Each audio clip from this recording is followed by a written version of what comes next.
Now, I was just on Twitter in the break, and I'll be quick with this. And, now that Twitter is used for everything, and it's actually being used in a good way here. But it was started with Michelle Obama's Bring Our Girls Back. And by the way, I'll tell you what I thought when I saw that we're now going to Twitter to be able to combat terrorists.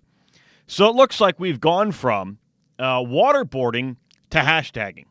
That's kind of, I guess, the foreign policy change that we've had from Bush to Obama.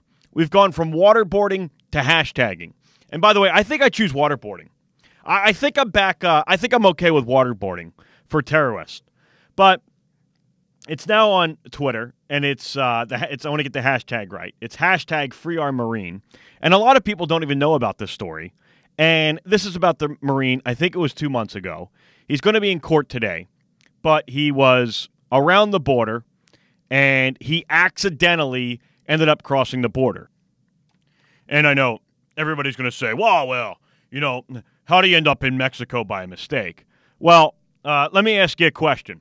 Have you ever been in a city and missed the last exit, and you end up having to go over a bridge and pay the toll, or a highway where there's a toll booth, and you end up, missing the exit, then you have to go pay the toll? It's like you just walk up to a border that nobody's there. You miss your last exit, and you're all of a sudden stuck in traffic. I know it's happened to me a lot. I can tell you it's happened to me a lot of times. So here you have a United States Marine traveling with, and this is the key point here, 3 registered handguns. Registered handguns. Doesn't even want to go to Mexico. Ends up in Mexico by mistake, and this is 2 months ago. And this story, it bothers me so much because it shouldn't even be a story. He should have never been arrested, number one. Number two, he should have been out the next day. And he's been in a Mexican prison now for 2 months, and he's been shackled, and he's supposed to appear in court today. And, of course, the Mexican government is not allowing the media to be let in. Now, John Kerry, the Secretary of State, who is completely unqualified to be Secretary of State, but probably the greatest Wall Street insider trader in the history of the world. So John Kerry last week, when he was meeting with Mexican officials, he said, well, the subject came up, and that was the statement that he released. The subject came up. Do you have any idea how unacceptable that is and how embarrassing this is? That either, one, they're allowing this to happen, or two, how completely incompetent you are. Because you know how quick you could get him back? And the balls of the Mexican government to sit there and exploit this soldier, that's exactly what they're doing. They know that this is becoming a media story. They love to hold him. And they know the fact that, by blacking out the media, it's going to get even more and more attention. But we give this country hundreds of millions of dollars in foreign aid every single year. Look it up over the last 10 years. $270 million this year, 300 and some million this year. Not to mention all the illegal aliens that just cross the border every year. Not to mention all the drugs and criminal drug gangs that come right through Mexico every single year. Not to mention how many Mexican citizens living in Mexico still one way or another are somehow collecting social welfare from this country. How that's possible, I have no idea. And John Kerry's response is, well, the discussion came up. It's real simple. You could have him back by the end of the day. Cut the funding off. Stop the checks. Quit supplying them with foreign aid. You'd have them back in 60 minutes. The balls of this government. After all that we do, the problems that the Mexican border creates for the country because of a corrupt Mexican government, and then the money that we give them on top of that, and they have the balls to hold a United States Marine in jail for 2 months because he showed up at the border where he wasn't even trying to enter the country with registered handguns. Absolutely unbelievable.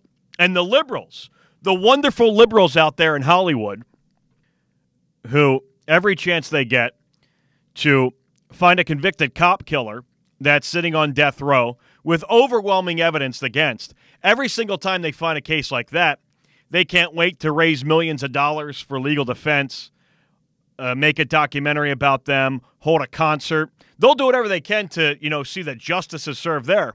But I haven't heard a word out of the liberals in Hollywood about this one, have you? I haven't heard a word. It's amazing, isn't it? And I have here, too. This is what I could find. I'm sure it's even more than this. This is without the loopholes that you can actually just see out in plain daylight. This is the appropriations bill that was approved by the Congress in January for 2014 and signed into law by Obama. And this is the foreign aid that I was able to come up with just out of this to Mexico. Right off the bat, $7 million for economic improvements. Another $45 million for foreign military financing. Another $131.5 million for police and law enforcement. Then another $161.5 million, too, for judicial services and more law enforcement. So let's see. That's about $350 million just there. Cut the funding off. I mean, how hard is this to come up with? You could have the guy back in 5 seconds. That, to me, is what is so insulting about this story. And the Republican leadership, too. If you'd like to get involved in with this, that would be fantastic as well. Maybe somebody can go wake up Mitch McConnell. Well, it is 6 o'clock. He might be up for another hour. Maybe somebody can go wake up Mitch McConnell, and he can maybe try and put forth some legislation that could actually help get this Marine back. Or John Boehner, if anybody wants to pull him off of the fundraising circuit, maybe he can come back to D.C. and actually try and enact some legislation that would cut off the foreign aid to Mexico, and I guarantee you this guy would be back within the next day. It's absolutely ridiculous. I mean, John Kerry, and this is what happened when you have a useless Secretary of State that has no business whatsoever holding the position. That's his response. Oh, well, it came up. We had a conversation about it. What are you, nuts? Are you nuts? Do you know how easy it would be to be able to get this soldier released? Look at the leverage you have. Look at how much money you give them. And that's John Kerry's response while we had a conversation. He shouldn't even have sit down and even had a conversation with them until he was released. Can somebody, and I don't even care if it's a Republican or a Democrat, actually use anything that would ever be used in the real world? That's called leverage. Could we please use the leverage and cut the money off until the Marine is released? Absolutely unbelievable.